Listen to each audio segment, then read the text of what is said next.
Recording. All right. Still going on video? Yeah, we did it. All right. All right. We remembered. Action, episode 100. Action 100. Woohoo! I forgot the fireworks. That was one season 4, dude. We made it. Yeah, incredible that we made it to triple-digit episodes, I think. We still haven't figured out how to seamlessly work Skype and the podcast software. But so anyway, for our new listeners, my name is Jim Weglars, aka Wegs. You can follow me at Wegspool on Twitter and Instagram. And I'm Steve Roberts, aka Action. You can follow me on Twitter at 31sroberts. Follow the podcast at Side Action Pod on Twitter. So Action, I mean, it's been a while. Like I haven't been talking to you. I just see that you're like on boats and doing stuff. You've been traveling. I mean, you're the man. Yeah, it's been a whirlwind summer. We've been traveling all over the place, and then acquired a watercraft around here in Southeast Michigan. So we've been doing tours of different lakes and checking out the county here. It's been fun. I know that you've been busy too, though, on the volleyball beaches of Chicago. I have. As you can see, the tan is here. We have a new Side Action Pod listener in a blow-up dinosaur, Tyrannosaurus Rex named Kevin. Had a big battle for him, as if you follow the blog and also Instagram posts, I kind of won this dinosaur for a week, took him all over Chicago. He's become a big hit. You can follow him at Kevin's Day Out on Instagram. He's become a darling of the volleyball community. And now next year, I think we're going to have a whole tournament based on Kevin, not just a match. This was a match one where I had to wear a shark costume for half the time. So, I've been doing lots of crazy stuff. I haven't gone out of town that much. I did go to my Wisconsin trip, but for the most part, just goofing around on the beaches here, getting in good shape, and everywhere. Like normally, what's happening now is play volleyball. Friday play volleyball, go to margaritas at Fiesta Mexicana down the street here, and then hitting karaoke late night. I mean, I've been having a good time here. Actually, that all sounds like a great preparation for what is the penultimate summer event, which is the trip to Vegas. That's right. We'll talk more about it later, but absolutely, we got the big trip. It's our third annual trip out there. We kept it going even with COVID last year, so pretty excited. We've got a couple more guys joining us. We'll talk more at the end, but we still have more people if you want to come. We've got space in the cabana. We'll just talked about that before the podcast, so we're looking to set it off there at Circa Stadium Swim on Saturday the 11th, but we'll also be there for Sunday the 12th for the kickoff of the NFL season. So really excited to jump back into it. Actually, I mean, obviously I haven't gotten into the rhythm of doing the podcast every week again, which we'll start doing, but this is obviously our kickoff, kind of our NFL preview edition. It's a little bit earlier in the week than we normally tape. I'm assuming we'll probably still stick to that Thursday format going forward, right? Yeah, I think Thursday nights works out best for the contest because we get those lines that come out Thursday afternoon. We can chat about them hot off the press, and then give us a little lead into the weekend where we finalize those picks on Saturdays. That's right. And what Action's alluding to for our new listeners is every week for the football season, we enter in the Circa contest. That's the reason why we go to Vegas every year. We're entering the Circa Million. Tip down your hat, Action. He had the Circa Million 2 hat, hasn't taken off the sticker. It's still fresh. I have the Circa 1 hat in the other room. I should have put it on for you, Action. But we basically enter in, we have to pick 5 picks against the spread that's given us a static line on Thursday by Circa. And then we compete against, last year it was 3,500 people or 3,200. I expect more this year to try to win the Cheddar, the $1 million.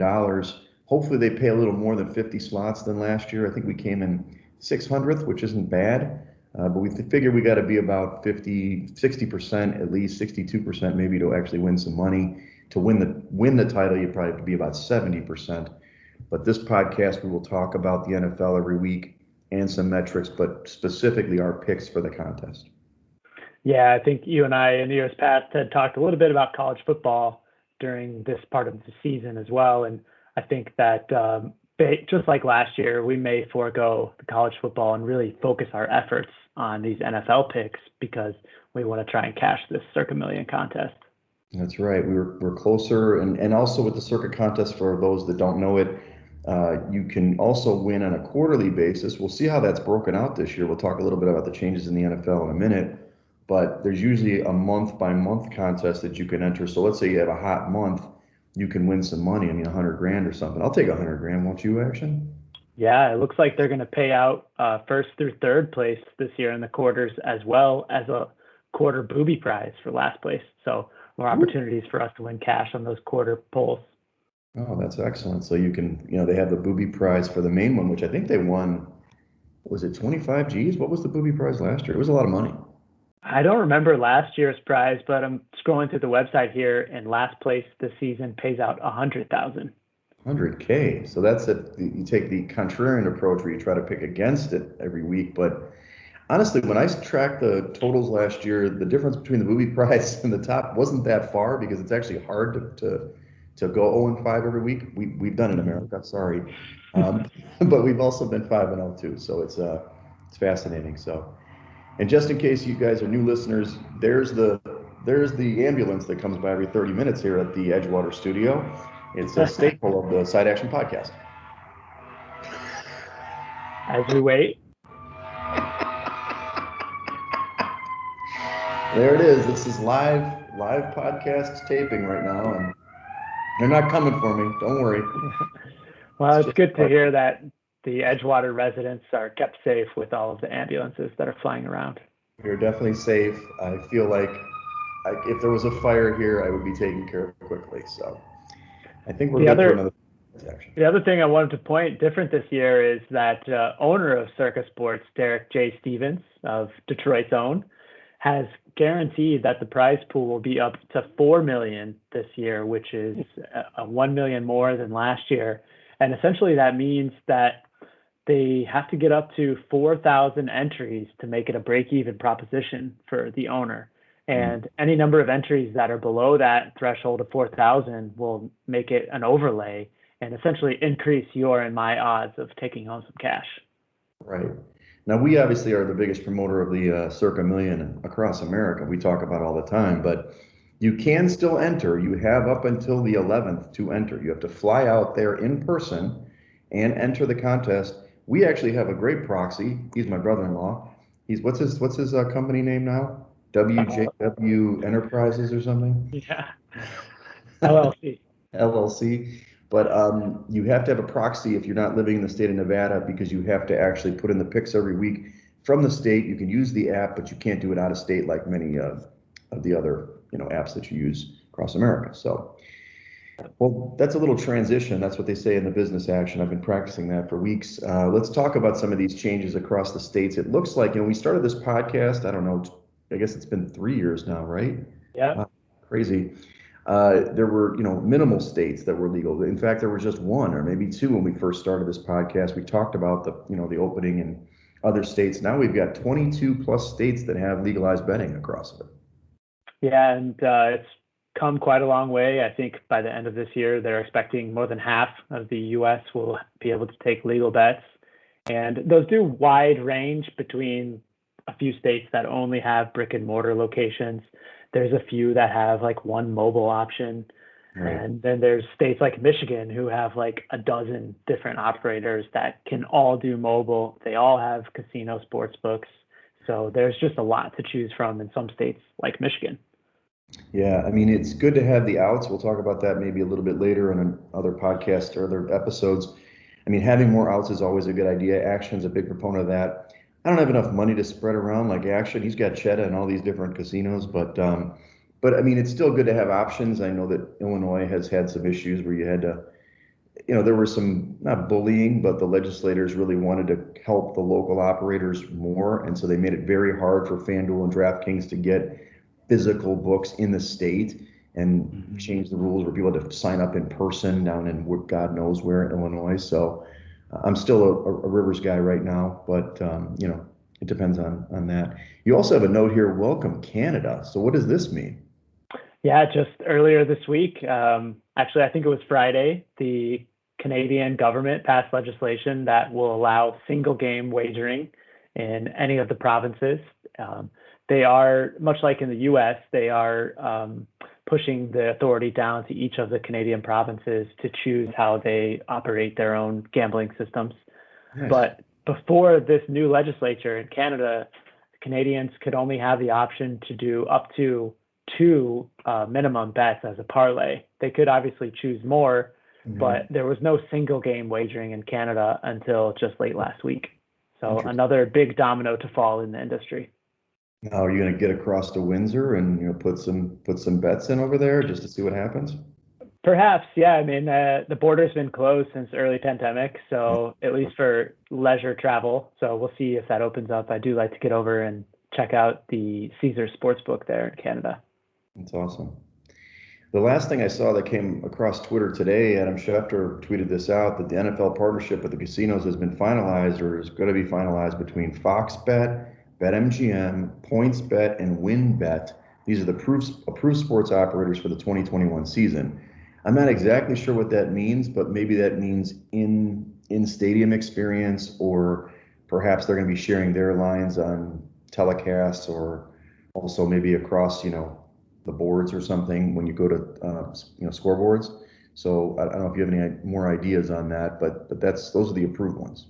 No, I did see the headline, but haven't had a chance to dive into it myself. Right. Okay, well, this episode is principally talking about the NFL this season. We'll go division by division, outlining both, the odds and the win totals, maybe some bets that we like, but also eventually we'll get to picks for the Super Bowl and each conference championship. So on the format, what we'll do is we'll lay out the odds for each team, essentially win totals, both on the win totals, and we'll do division odds, AFC or NFC odds, and then the title odds. And then, I'll comment on some that I like. I'm sure Action already has money on some of these, so I know he's way ahead of me when it comes to these things. So let's start in the AFC. We'll start at the top, AFC East, the Bills. This is probably the best team in the division. They won the division last year. Their total is 11 wins. I mean, that's a big total. So they're minus 150 to win the AFC East, plus 550 in the AFC, and plus 1,200 to win the title. I believe they're right up there with Baltimore in terms of the second team. I guess the second team to win the AFC for the odds. I personally like the plus 550 to win the AFC with the Bills. I haven't picked them, but I do like this team. I think that they definitely have, it's an okay division, whereas like the Ravens have a loaded division, and the AFC West is pretty good. So I like those odds for them to win the AFC, and I'll definitely put some money on that. Yeah, I mean, if you read the reports from preseason, you would think that Josh Allen had an all-star career just from those 3 games. The whole NFL world is buzzing about how Josh Allen and the Bills are going to be just as good or even better than last year. But the thing that gives me pause is just the fact that they won that division. Now they're going to be playing the top-tier schedule. That's true. I know that makes a huge difference going into a year after a positive year for a lot of these NFL teams. They take a step up in class across all of the other divisions in the AFC as well as in the NFC. And so I probably wouldn't be looking at a win total with Buffalo, but they're certainly deserving favorite in the East, no doubt. Right. The next 2 teams have the same projected win total and division odds, and that's the Dolphins and the Patriots. 9.5 wins for the Dolphins and Patriots here. And then you've got plus 300 to win the division. Both are at plus 1,600 to win the AFC. And the Patriots have actually a better odds to win the title at plus 3,000, whereas the Dolphins are plus 3,300. I'm a little surprised at this. I think the Patriots, last year I was on board with, hey, Belichick can take this team from the Brady era forward. They fell on their face. I know that Cam Newton with this whole weird COVID stuff, and he's back. Mac Jones is kind of in the mix, may start. I still don't have a lot of faith. I think 9.5 is a big total. I go under that total personally. I don't know if you have any thoughts on either of these 2 teams. Well, before we continue on with the win total discussion, I'd like to remind our listeners, if you haven't heard, the NFL is playing 17 games this year, which is going to be new for this season. So as you're evaluating these win totals, you have to keep in mind that there's an extra game.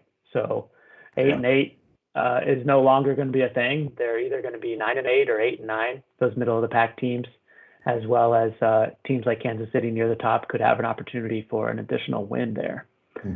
So I understand your point on the Patriots. I will ask you though, if Cam Newton is really going to be the starter, I'm reading reports that Bill Belichick still hasn't named a starter, and it sounds like Mac Jones could be a real possibility. Do you have any thoughts on that move? I know that Mac Jones is going to start most of the games this year. I think that if there was a prop on that, I would probably take it if it's, plus 7 games or something. It's really interesting. I actually thought last week when all that stuff happened with the COVID thing, maybe there was a little Belichickery going on where he was, Cam couldn't come back in the building for a few days and all that. I do think they probably, I mean, obviously Mac Jones is a more prototypical pocket passer, but Cam's obviously been an MVP in this league. So either way, I don't think either of those guys, they don't scare me, I guess is what I'm saying. I don't think it makes a difference in the win total to me. I don't think this Okay. team's that great. I've looked at their team top to bottom.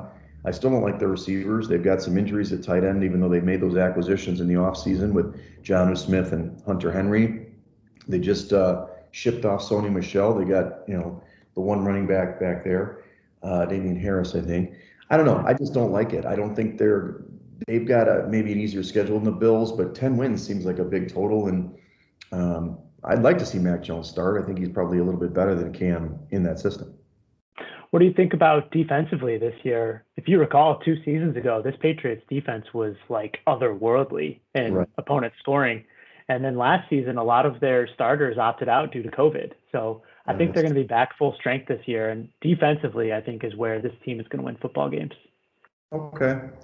We'll see, action. We'll see. I don't know. I just maybe I've soured on them after last season and they just kind of threw in the Sure. towel. But you're probably right. They'll be better on defense, but I don't know if defense wins the way it used to in this league. But we'll see. Valid. Valid. Let's jump to we kind of glazed over the Dolphins. I like this team. Hmm. Initially when I did my projections, I had them win the division. I think they have an easier schedule than the Bills. You pointed that out. I don't know if I'd go over 9.5, but they're going to be a really good football team. And obviously Tua, maybe he's not so great. He's okay, but I think that Flores is a great coach. So Yeah. look forward to that. Yeah, I So. think watching Tua the first couple of weeks is going to be key for me because last year, if you recall, he was really more of a game manager. And I Mhm. think for the Dolphins to take that next step, you're going to need to see Tua actually become an NFL quarterback, not just a manager. Right, agreed. I mean, they've got Jalen Waddle as their, playmaker now and everything, but you're right. They've got to play better on the offensive side. And then the last team in the division is the Jets. Oh, the Jets. So 6 wins is their projected win total, plus 2,500 for the division. That's a long shot. Plus 5,000 for the AFC and plus 10,000 for the title. Robert Saleh's team, who he has already had a rough go. He's already lost a key free agent acquisition with an Achilles tear that they just signed up somebody today to try to replace that. I don't know. That defense it'll be okay. But I've heard really good things about Zach Wilson in camp. Mhm. So this win total might be right on the money or a little. I was pretty low on them in my projection for my article, but the Jets are still going to be struggling, I think. Yeah, I mean, I do think I like the new head coach hire, Robert Saleh from San Francisco. I think I've been reading that the players really love him in the locker room too, which is will go a long way. And I also am intrigued by Zach Wilson. I'm not sure that I'm going to be lining up to bet the Jets early on in the season, but I think as the season goes on, this could be a bet on team and some key underdog spots. No, I agree with you. I think that he's got some ability to definitely get within the numbers that we usually see against, poor teams. Okay. And there's no other bets in this division that you have taken or like in terms of futures. No, not in the East. Okay. Well, let's move to the AFC North. I think this is Action's new favorite division given his picks, but the Ravens are the top of the line here. 11 wins for the total. That's a lot. Plus 120 to win the division, plus 650 for the AFC, and plus 1,400 for the title. Obviously, they're a team you like, a little foreshadowing there. I do like them a lot. I think, obviously, I think Jackson's going to take a little step forward. But they did lose J.K. Dobbins just a couple days ago. That's a big loss. Mhm. They haven't reloaded anymore. So Gus Edwards is the guy. But I know you probably love their defense. Yeah, it's the defense for me too here. I mean, last year they slipped down to top 9 in defensive DVOA, but I expect that they're going to be back this year. And really, it's John Harbaugh too, the coach. The Ravens has been astronomical. They just won their 20th preseason game in a row. Wags, I don't know if you heard.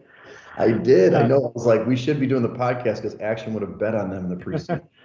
Yeah, I made some money on the Ravens this preseason, but ultimately that's not going to win much in January and February. And I, I hope that the quarterback position, Lamar Jackson, has a little bit of a bounce back year. Last year was a down year for him after the MVP campaign the season before. And I'll be interested to see how they hold up on the offensive side of the ball now without J.K. Dobbins. Right. I like this team. I've always liked Harbaugh. I think they're really good. I know I'm crazy for saying this, and Mikey would love this. I think the next team, it could be the year. It sounds like it's weird that the Browns could win this division, but their 10.5 win total is projected, plus 145 for the division, plus 750 for the AFC, and plus 1600 for the title. I think that they turned a corner last year and they won a playoff game against Pittsburgh. They probably should have beat the Chiefs last year with Mm-hmm. was going down. I think that, what's the dude's name outside? Miles Garrett is going to have the year this year. He's going to be the man. And the offense seemed, Stefanski was great as a coach. So I like them. I like them also at plus 750 to win the AFC. They're not my AFC winner, but I like this number because I think they have all the pieces to do it. What do you feel about Baker Mayfield? Do you think that he's going to take a step up, or what's your position on Baker? I guess for me, I don't know if he's going to take a step up. I don't think he needs to, but getting Beckham back in the fold, he's going to have all his weapons at his disposal. I don't think he could take a step back. And to me, they were probably 3 or 4 plays away from winning, going to the AFC Championship game last year, and they probably should have done it. So my feeling with teams, especially young teams on the come, they just need one more step. And so what is that step? It's probably the defense playing a little bit better, and I Yeah. think they will get there. But so it's not really about Baker ascending.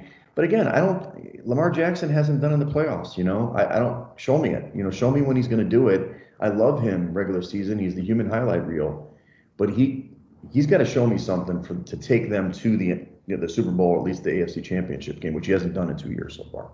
Yeah. You did see them address some of their needs defensively in the offseason too, that especially in the secondary. I think that you saw them in a ton of high scoring games. Yes. And now they've got a rookie Greg Newsome and a couple of new cornerbacks as well in that secondary. So I agree with you. I think the Browns defense is their area to improve. Right. And then the Steelers are 8.5 win total projected, plus 450 on the division, plus 2,200 for AFC, plus 4,000 for the title. I'm not anti-Steelers. I think that doing Najee Harris was a good move, but their offensive line is still a little suspect. Ben is a statue. We know that. But the defense was so good last year. They did lose Bud Dupree. But I think that they're going to be right there with the defense. Problem is this division is loaded. I mean, so 8.5 is probably right on the win total they're going to be at, nine or 10 maybe. I think I have them in the playoffs in my projection, but they could just as easily fall out of the playoffs. Any thoughts on the Steelers? Yeah, I mean, I expect their defense to be really good again. I'm not sure that they'll be able to replicate that number 1 ranked defense from last season, but TJ Watt and Mika Fitzpatrick are certainly players that can keep them there in the upper echelon. My concern is at the quarterback position. Big Ben is now another year older, and he's clearly shown lately that he isn't quite as durable as he used to be. And if he goes down, their offensive season is going to go down with it. I'm not sure that Dwayne Haskins is the answer at backup quarterback. Right. And I mean, last year, we'll see. I was, as the season went on, I think they started, 11-0 last year. As the season went on, when they were throwing the ball 50 times and they were throwing these 4-yard outs or 4-yard ins every time, it was frustrating. So getting Najee is great, but can they actually block? And that offensive line really wasn't addressed. They lost Pouncey. And so we'll see. I mean, I still think they've got enough to make the playoffs, but I don't like them better than the other 2 teams. And Right. then the Bengals, so here's an interesting one. So the 6.5 point win total, 6.5 win total, plus 2,200 on the division, plus 5,500 on the AFC, and plus 10,000 for the title. When I look at their schedule, I don't like the 6.5. I actually like under the 6.5 wins. But like you said, that means this team's going to lose what, like 11 games? I mean, or 10 games, I guess. No, 11 games. Mm-hmm. 11 games. That's a lot of games for this team to lose. I mean, Burrow's back. He's obviously going to be coming off the ACL. They did get a great receiver in Jamar Chase. Thought they should have taken the left tackle there, but they can do some shootouts too. I just wish this team wasn't in this division. Otherwise, I think they would get that 6.5 wins. Yeah, I'm not sure that Jamar Chase is really the answer for them. I've read reports all across preseason that he's having some drop issues, which is never good. And defensively is really the question mark in my mind in this team. I'm not sure that their defense is capable of holding up against the division. So I'm going to be passing on the win total, but certainly a team that I think we could put in the fade list, at least early on in the season, see how Joe Burrow comes back from that injury as well. Right, right.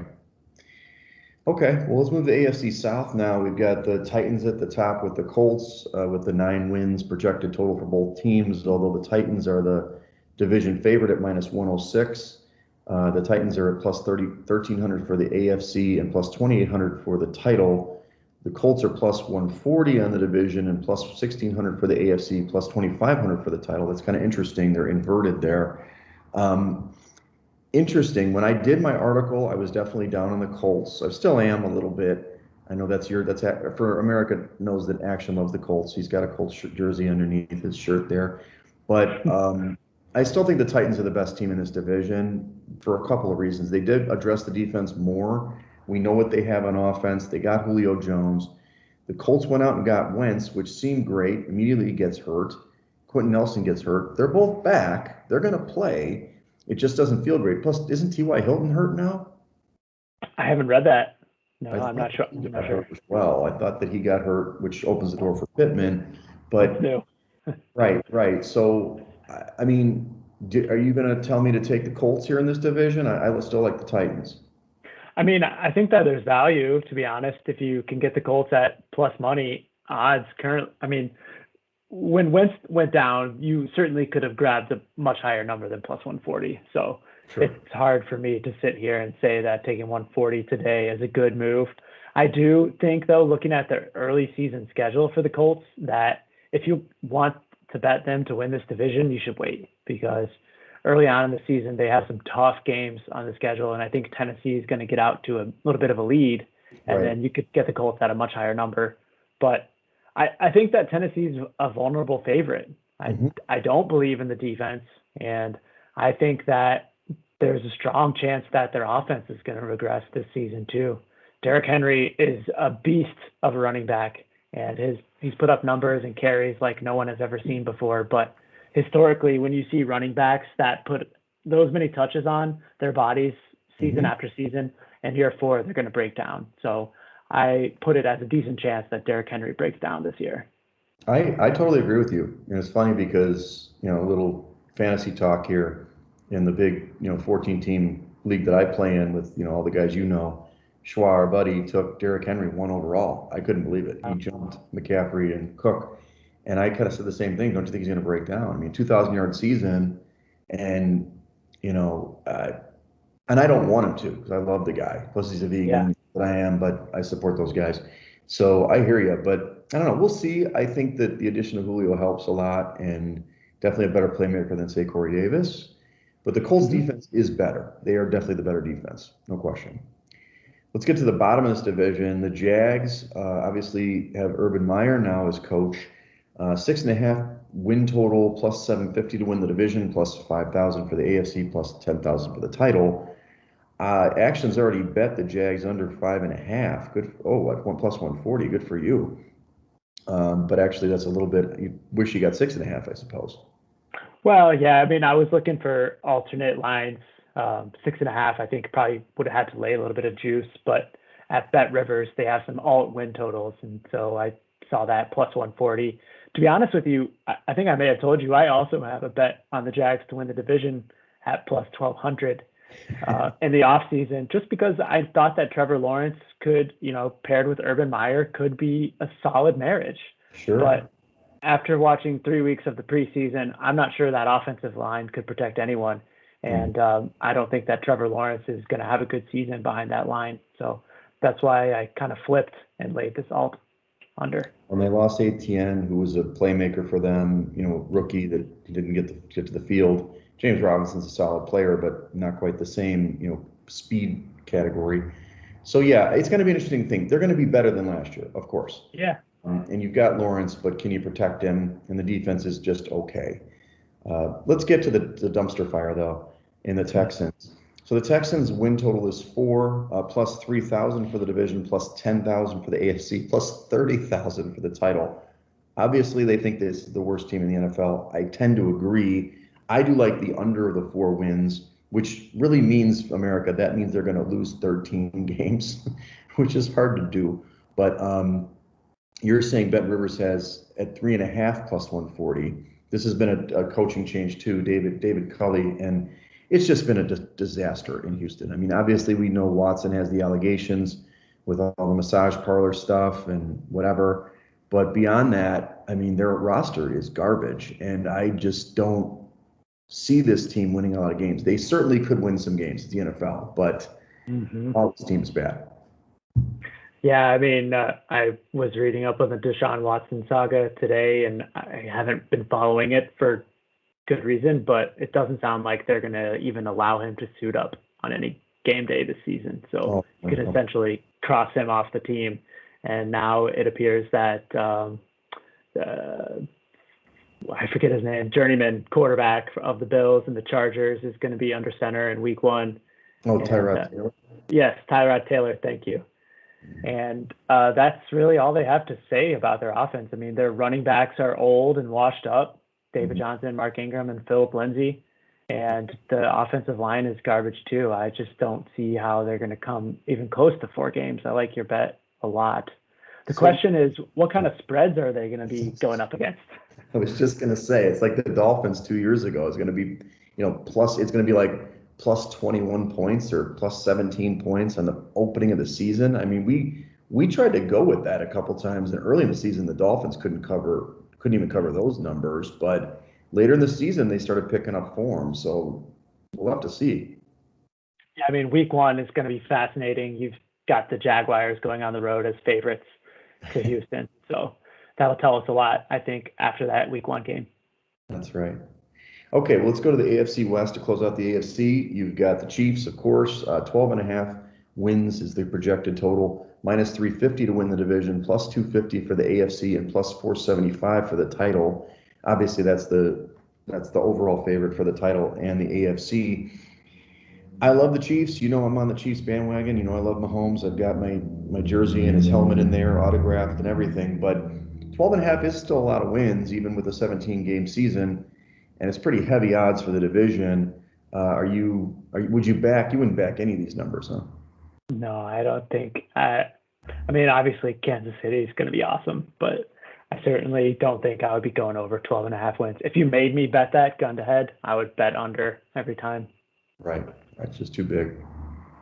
Well, let's talk about some of the other teams in this division because I think it's a little more intriguing. Our beloved Chargers. I don't know if you're still on board with the Chargers because I am. 9.5 wins the total projected, plus 550 for the division, plus 1,600 for the AFC, and plus 3,300 for the title. They have new coach Brandon Staley. I really like this hire. We talked all about it last season. Anthony Lynn can't coach. He proved it over and over again in the 2 seasons he was coach. Lost so many games by 1 score, and most of them when they blew the lead. Last year, I mean, they had obviously the rookie of the year in what's his name? Justin Herbert, the man. And so now they're sitting here with a defensive-minded coach with a great defense on paper. I like this team. I didn't pick them to actually make the playoffs. I think that 9-10 is right on the cusp. I think that's a good number for the win total. But I could possibly get on, plus 550 for the division. I mean, if the Chiefs may have an issue or Mahomes gets hurt, they can win this division. Maybe. I have question marks on the defensive side of the ball, personally. I just don't think that these big name stars have lived up to their potential, and maybe Staley can get, he is a defensive coach, right? I think he comes from the McVay tree, and of course, everyone that coaches with McVay is obviously an NFL candidate. So, I mean, on offense, they're going to be great. I have no doubt. Although I wouldn't be surprised to see Herbert have a little bit of a sophomore slump also. And the difference this season is that I expect they're going to be favorites in a lot of games. And so the win total is one thing, but like when we're talking season-long contest picks, I think it's going to be hard for us to be looking at the Chargers every week because they're going to be laying points instead of taking them. 2.5. Just so you know, Brandon Staley came from the Vic Fangio tree on the defense. Then he went and coached for the Rams. He was the defensive coordinator last year, and they're a great year. So that's why he got the job. But yes, totally McVay. Now I hear what you're saying. They're probably going to be 2.5, 3.5 point favorites every week. Can we take that? Probably not. Whereas in the past, we were always like taking the points. And we're like, come on, Chargers. And then they blow the game in the last, field goal or something at the end of the game every time. So yeah. Well, what about Vic Fangio's team, the Broncos, 8.5 on the win total projected, plus 700 on the division, plus 1,100 AFC, plus 4,000 in the title. Looks like you like the 8.5 on the over. I tend to agree. I think this is a 9-win team. Have you already put some money on the line for that? Yeah, minus 110, 8.5. Just put it in right before we logged on today. Look at this guy. Nice work. Yeah, I think that this team, I don't love Bridgewater, but we know what he did. He covers lines, doesn't he, Action, when he was in Carolina. Do you think he's actually going to start, or are they going to put Locke in there? No, Teddy Bridgewater named starter by Coach Vic Fangio. So he's made his move. I'm not sure I agree with it at this point. I think that Drew Lock maybe gave them a little bit more potential, but I'm guessing that Fangio made this move because he knows what his team is on the other side of the ball. I'm projecting that the Broncos are going to be the number one defense in the league. And when you have a quarterback, Teddy Bridgewater, who doesn't turn the ball over and just keeps his team in every game, I think that's the reason he made the move. So what you're saying, though, is people are not just listening about football here, but when you look at the Broncos, you're going to see a lot of totals. You're going to like a lot of unders with Denver involved.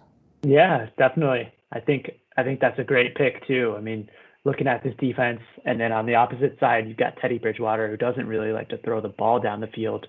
I see them in a lot of close, low-scoring games. All right, you heard it here. The last team are the Las Vegas Raiders. 7 wins is the projected total, plus 2,000 for the division, plus 4,000 for the AFC, and plus 7,000 for the title. It's interesting how the bloom has come off the rose for this team. I agree with this. I don't think they're that good of a football team. It's interesting how the fall off goes very quick for this division, because last year, they were basically in the playoffs and then they just lost out the last few games. And this team won a lot of games early and kind of cratered. Josh Jacobs is not getting a lot of love now. They're talking about split backfield, but I don't like Derek Carr, but he played pretty good last season. So why do you think there's been kind of a turn for the Raiders in terms of the books? Yeah, that's a great question. Their offense is certainly going to be pretty good this year. I think top 15 is probably their average on the season. Henry Ruggs was good last year. Darren Waller turned out to be an incredible weapon. Like, you could pencil him in for 12 catches every game. But I think the question mark is on the defensive side. Again, they didn't really do much of anything at all to improve on that side of the ball, and they gave up points in bunches last season. And I expect that's part of the reason why you're seeing the odds makers put them at the bottom. I also think that there's some question marks about the home field advantage in Las Vegas this year. Last season, there was no fans. Right. This season, I know that you Chicagoans and the Philadelphians and the Ravens fans are all lining up to buy tickets because I've been looking at the ticket prices. And I think there are going to be all away games. No, you're right. I know that all of my friends, including, Matt at Four Shadows and everybody, they already planned their trip. They're going in October. So that it's going to be Soldier Field West out there for the Bears game when they played them. So you're right. I think you got something there. But maybe there could be like the whole Miami hangover situation, depending on how people control the curfew for the players. And that always could be something. Let's jump to our picks for the AFC since it makes sense. So what I like is the Chiefs over the Browns in the AFC title game. It looks like action likes the Ravens over the Chiefs, which I've been wanting that matchup for 2 years and it hasn't happened. Yeah, the Ravens always crap the bed before they get there. They But do. I think this is their year. Lamar Jackson and Coach Harbaugh are going to bring them to the AFC title. All right. We'll see. I still think it'll probably be, a little bit of a repeat of last year, but the Bills, and I like the Bills. I just think that the Bills may lose out a little earlier. We'll see. I'm just higher on the Browns than most, I suppose. Let's jump to the NFC now. We'll start at the top again. NFC East, we've got the Cowboys at the top of the division with a 9-win projected total, plus 150 for the division, plus 1,500 for the NFC, and plus 3,300 for the title. Now, I don't know if you're watching Hard Knocks, but this team can't win a game in preseason. Doesn't mean much. But you know how I feel about Mike McCarthy. I'm on record that he should have been a 1-year coach because I think he's garbage. But I will contend, and I've said it for 2 years, the Cowboys have immense talent on both sides of the ball. They have made a change in defensive coordinator, I believe, and obviously they get Dak Prescott back, and all accounts, he looks pretty damn good. Do you like the Cowboys to win this division? No, I'm with you on the next team here. I think that the Cowboys offense is going to be good, but it really all hinges on the health of Dak Prescott. And I haven't seen him suit up in preseason. I'm sure there's good reason for that. He's recovering from a nasty injury last season, but I'm wondering what his mobility is going to be like after the leg injury from last year. Right. And he certainly has the capability to keep them in every game. But I also, like you, think that Mike McCarthy is a bet against coach, and I think we should pencil them in for on the fade list for our contest purposes. But what about the mojo play? Do you like mojo plays? Have you watched Hard Knocks at all? No, can you explain? He pulls this reference from like Austin Powers, which nobody on the field knows. He's like, okay, mojo. He's like, you need mojo, and he's trying to like momentum plays or whatever. But it's so funny. They kept destroying it on the radio when they played it like it's serious. They talked about the next day. Like nobody knows who Austin Powers is. But anyway, That's funny. let's go to the second team. That's the Washington football team. 8.5 win total, plus 220 on the division, plus 2,500 for the NFC, plus 5,000 for the title. I love this team. I'm in love with this team. I love the defense so much. I like the over 8.5 wins, and I love them to win the division at plus 220. I'm also going to put a little pizza money on the plus 2,500 to win the NFC. I know that Ryan Fitzpatrick hasn't done crap in the playoffs, but at that number, with that defense, why not? I mean, in the NFC is a little more wide open than the AFC in my view. Yeah, I think I love it. I love all those calls. I didn't add it on here, but I also have a division ticket at a little bit higher number. I think that Fitzpatrick was a masterstroke. He's going to come in there and instantly give this offense some life. And you can't say enough about the defense. I think they're going to be top 2-3 unit in the league this season. So I think the Washington team is definitely the team to beat in the East. Yeah, absolutely. Let's get to the other two teams, which to me are not good. The Giants, 7 wins is the total, plus 375 division, plus 330 or 13 or 3,300 for NFC, plus 10,000. I like under this total for sure for the Giants. I don't really see what people are thinking. I know that means they have to lose 11 games. No, wait, yeah, 11 games, right? But or at least push with the 10. I just don't see this team winning a lot of games. I don't like Daniel Jones. I've been on record for 2 years on that. But the Eagles also 6.5 win total, plus 500 for the division, plus 4,000 for the NFC, plus 9,000 for the title with their new coach, Nick Sirianni, who had the worst press conference opener I've ever seen.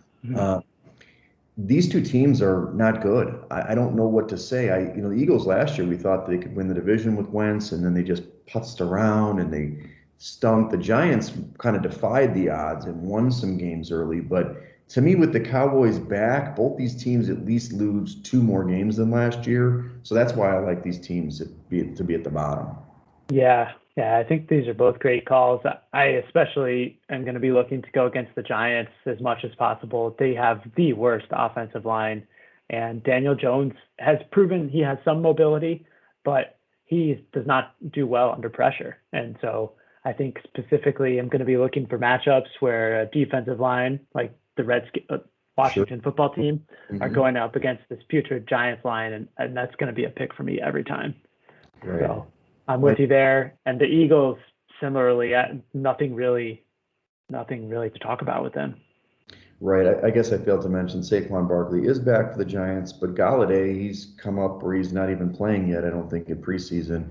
The Eagles they've gone with Jalen Hurts, but then they just, they have Flacco, and then they picked up Minshew. Minshew. I mean, it's weird. I don't know what's going on with that team. I don't know. I'm sure Sirianni's probably a sharp guy, but he didn't seem very sharp in his press conference. I don't love the way he's taken his team, but we'll see. I think these teams are going to be bet against for me. Let's go to the NFC North, my beloved division. The Packers are projected for 10 wins this season, minus 177 in the division, plus 550 for the NFC, and plus 1,200 for the title. I know you like this team. Little, precursor to what we'll say later. 10 wins is probably about right. It's 11, is probably where they're going to sit. Obviously, we had all the drama with Rodgers in the offseason. He's back, though. So to me, they're going to win the division. That's why it's minus 177.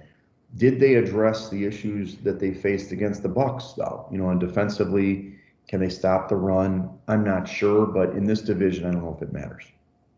Yeah, I mean, I think the defense is going to be a little bit improved this year. So I do think that they could take that step that they need to. And on the other side, I mean, the offense is just absolutely stacked. Yep. Aaron Rodgers is going to be ready to roll, but I like the running back position. I think that both Jones and Dillon are going to be mashers, moving the ball for the Packers. And the wideouts, I mean, they don't really have any names outside of Devontae Adams, but Aaron Rodgers is going to get his pay. Yeah, he will. So then you've got like two teams that are really close, I guess. I think the Vikings will take a step ahead, but the Vikings have a nine win total projection, plus 300 for the division, plus 2,200 for the NFC, plus 4,000 for the title. The Bears are 7.5 win total, plus 550 for the division, again, plus 2,200 for NFC, and plus 6,000 for the title. You like the Vikings over the 9 wins? Yeah, I did bet this one earlier in the preseason. Again, theme here, it has to do with their defense, not Kirk Cousins. Yeah, no, of course. I mean, they were certainly under-impressive throughout the preseason, but when you look back at some of those box scores, they didn't really play any of their starters. And so I think that the linebacking core, Eric Kendricks and Anthony Barr, are going to be stellar this season. And they have that defensive end, Danielle Hunter, who has been really stepping up the last couple of seasons. And I think it's the Vikings defense that is going to help them win games this year and not the offense. Well, they picked up Patrick Peterson. They swapped out corners. And I know that Zimmer, he wasn't pleased with their corner play last year. On the other side with the Bears, so I agree with you. I don't know about the 9 wins or not. I think they're right around that for me in my projection, but they're going to be better than the Bears. And, it's a shame for the Bears. Obviously, I'm on record about they should fire Pace and all that. That's for another podcast.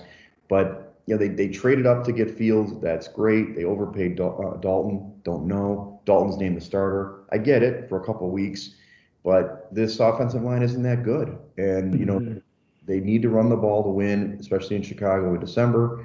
Defense should be better, theoretically, but I don't love the corners, to be honest with you. And in this division, you've got to have good corners, especially against the Packers and the Vikings. So, I agree with this assessment of 7.5, or I'd go under the 7.5 if I had to bet it, but, it's a pretty good number for them. Interesting. I will certainly defer to your take on the Bears, but I have to ask you, how do you feel about Justin Fields? Are you interested in he being the starter sooner than later, or would you prefer they hold off? I think they should just start him, period. I don't know why they would wait. I think they overpaid Dalton. I think the reason why they're starting him is because they paid Dalton. Now maybe it's trying to save Fields because he's going to be running for his life. I don't know if you've seen him in the preseason games. He's had a lot of rushing because he's running for his life.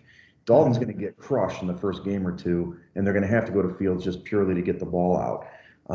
I do like him. I think he's good. I mean, I hope he kind of beats the curse of Ohio State Buckeye quarterbacks. That's for you, Mikey. And they haven't been good in the NFL, but I think he's got all the tools to be good. I just don't love that they didn't address, and of course they address a lineman in the draft, and the guy gets hurt. He's out with back surgery for probably the whole season. They knew about it. I don't understand that selection, but Hmm. I digress. Let's talk about your local Lions. 4.5 wins projected, plus 2,500 for the division. Ouch.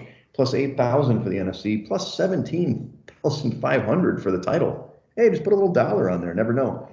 I like under this total wins, 4.5. I think the Lions are the second worst team in the league. Yes, Dan Campbell comes in. Doesn't matter. This roster sucks. Looks like you have an alt win total under 3.5, plus 205. Did you bet it? No, I haven't bet that one yet. I do have an under 5 bet months ago, and I just don't. It starts with the coach. I think that Dan Campbell is probably the worst hire in all of the newbies this season, and he just doesn't really seem to get it. He's just focused on like this rah cheerleader mentality, and I'm not sure that's going to play well with the professionals here in Detroit. And outside of that, the offense, Jared Goff is serviceable, but he doesn't have anyone to throw it to. I think their number one wide receiver is Tyrell Williams, and that's really not going to get much done in the league these days. Well, they cut Rashad Perryman today, didn't they? I saw that. It's baffling to me. We should have mentioned that the big Lions, there was a big trade. Obviously, Stafford leaves, drafted by the Lions #1 years ago. They bring in Jared Goff. We know Jared Goff. He's not good. He's okay. But yeah, you're right. It was wholesale changes in the offseason, getting rid of everybody. So it's a team that's set up to tank. And beyond, DeAndre Swift, who's a pretty good running back, and TJ Hawkinson, who's a good tight end, I don't know who they throw to. So it's going to be a long season for the Lions. So I'll go with you 4.5 under, or you got 5. That's even better. All right, NFC South, we've got the Bucks, and they were obviously the champions last year. 12 wins on the total, minus 200 to win the division, plus 300 to win the NFC, plus 650 to win the title. That's the second favorite for the title and title for the NFC. So, my biggest thing about the win total and the Bucks are you obviously have Tom Brady, who's incredible, and he's defied age. Is this the year? You know what I mean? At some point, they brought back the whole team. Everybody signed up again. I get it. They got hot at the right time. They ran the table. The Saints should have beat them on record. Anyway, they won the title. They did it. They were great. They're going to be good again. But can they find that perfect mix of mercenary and age on this team? I don't. So I'm a bet against, not every game, but at least in the futures, I would go against the Bucks. I didn't put any in, but I would say against. Yeah, I mean, I've stopped trying to predict the demise of Tom Brady. I think I probably mentioned it here several times before, and every time he proves us wrong, me wrong.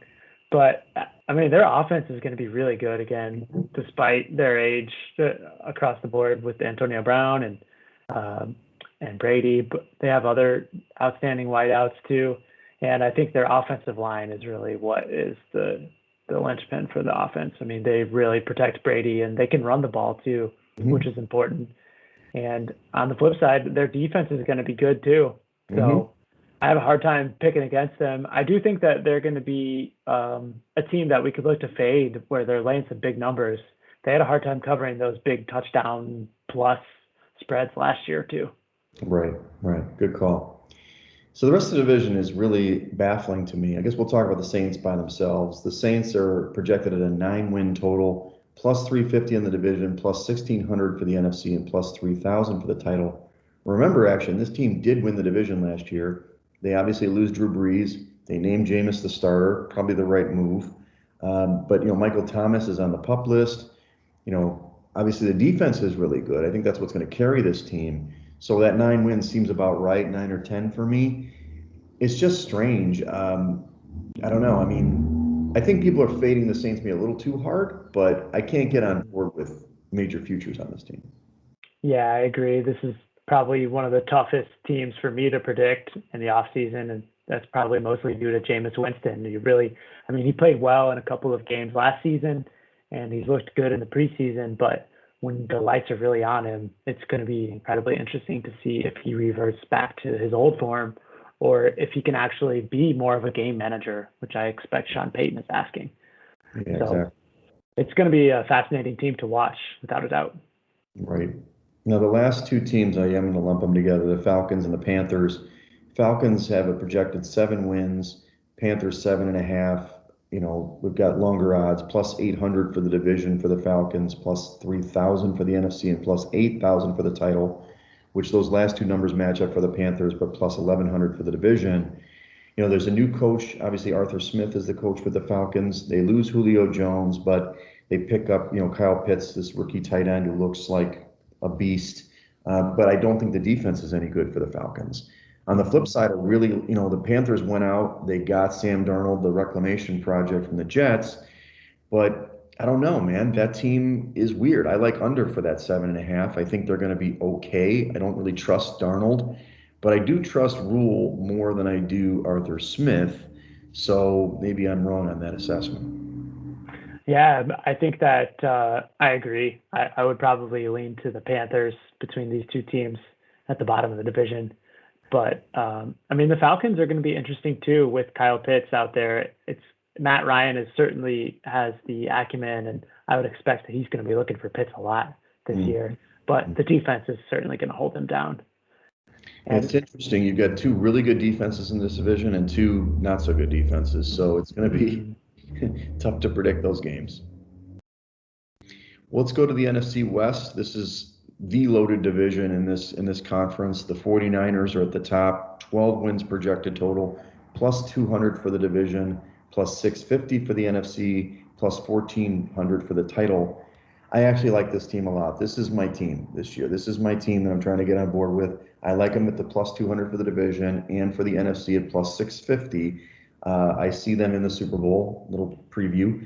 And I put some money on the title at plus 1,400 because of the teams at the top, this is the best value.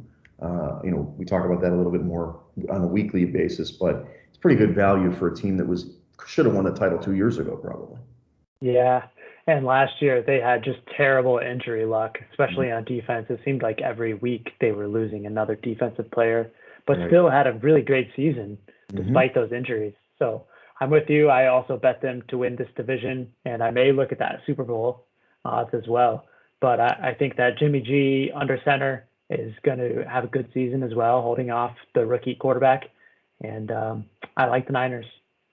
How long do you think before he loses the job, though? Do you think Lance will play or not? Do you think he'll play on the bench the whole year? I've been reading that they're planning to do some dual quarterback packages, which Okay. I kind of question, especially in this league. I'm not sure that the gadget quarterback is really going to be helpful at all. In Right. fact, I think it's just going to serve to hurt Jimmy G. But I think once Shanahan realizes that's a bad idea, they're going to be with Jimmy G throughout this season, unless barring some sort of injury, of course. Right. Right. Right. So the other teams are really good in this division. The Rams are a bit of a darling for most people. 10 wins on the projected total, plus 200 for the division, which is even with the Niners, plus 650 for the NFC, and plus 1,400 for the title, almost equivalent to the Niners across the board, except for the win total. And obviously, this is probably due to Stafford. This is a team that played very well last year with Jared Goff. They lost Staley as the defensive coordinator, but they had the same personnel. I just need to see Stafford do it. I don't trust him. I don't trust him, man. I don't know. He hasn't played he's never won a playoff game, never really played in a big game, even in college. So I am fading the Rams, not hardcore on these numbers, but there's a lot of love for this team to win the Super Bowl, at least get there. Yeah. What do you think about Sony Michel being an addition to that backfield? They lost the second year running back to the Achilles injury, and so Okay. they bring in Sony Michel. Any thoughts there?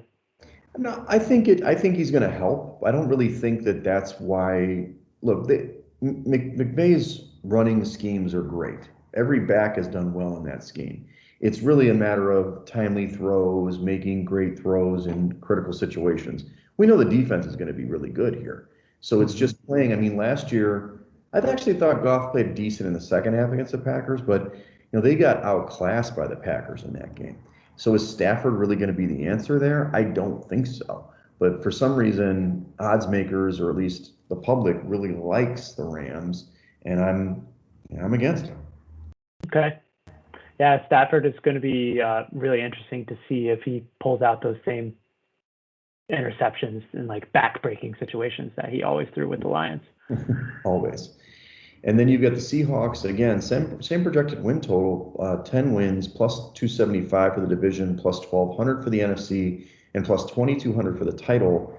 You've noted the schedule. You want to go over that? Yeah, Seattle has the #1 ranked pass defenses schedule this season. So Russell Wilson and company will be going up against the toughest slate of opposing pass defenses. And this is a team that I'm interested in fading. I know that Russ is amazing and he always keeps them in games, the season, what have you. But I think that their time is up. They've been winning too many close games recently, and I think it swings the other way this season. I agree with you. I actually have them missing the playoffs for the first time in a minute. And they also, I just think that the other teams are just a little better. And we'll talk about the Cardinals in a minute. But the Rams are super good. 49ers are great. And then if you have them playing tough defenses outside the division, this team's going to struggle. I know that Ridgeway doesn't like us talking about that, but I just think it's true. And I don't like the defense very much on this team. Mm-hmm. I think that Jamal Adams, I loved him as a player coming out, but he's become a blitzing safety. He doesn't cover anybody. And in this league, you have to be able to cover. It's not all about the blitz. And, especially even in this division, they can hit you for big plays. So I'm with you on the fate of the Seahawks. The last team is the Cardinals, 8.5 win total, plus 600 on the division, plus 1,800 for the NFC, plus 4,000 for the title. I actually think this total is a little low. I think this team's good. I don't know if it's, again, this is one of these teams, they're not quite the same, but like the Bengals, if this team was in, say, even the north of the NFC, they win a lot more games. I mean, this is a solid team. Offensively, we know if Kyler Murray's healthy, they'll be really good. The defense, I think, got better. We'll see. But I just believe in those kind of ascending teams, and I think the Cardinals are one of those. They should have made the playoffs last year, too. They kind of stumbled on the stretch. Yeah. Yeah, my heart really wants the Cardinals to be good this year, but I just have questions about the scheme on offense and Coach Kingsbury, to be honest. I think that they run too much of a predictable offense. And last season, especially, they were reliant on Kyler Murray's legs in too many crucial situations. Sure. And I think they're either going to have to adapt or they're going to be in a middling to struggling type of season this year. So Gotcha. The defense is kind of middle of the road for me, but I think the question is really whether or not Kingsbury and the offense breaks out of their little shell that they're in.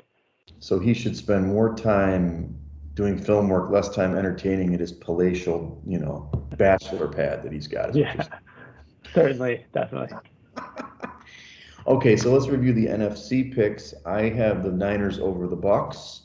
You have the Packers over the Bucks. Makes sense. The Packers have been there a couple times and missed. I just like the Niners to rebound, and we both like the Bucks to be knocked off. There you go. Mm-hmm. And for the Super Bowl, I like the Chiefs over 49ers. It's a repeat of a couple years ago. It's kind of lame, but I think it's possible. You see the Ravens taking out the Packers.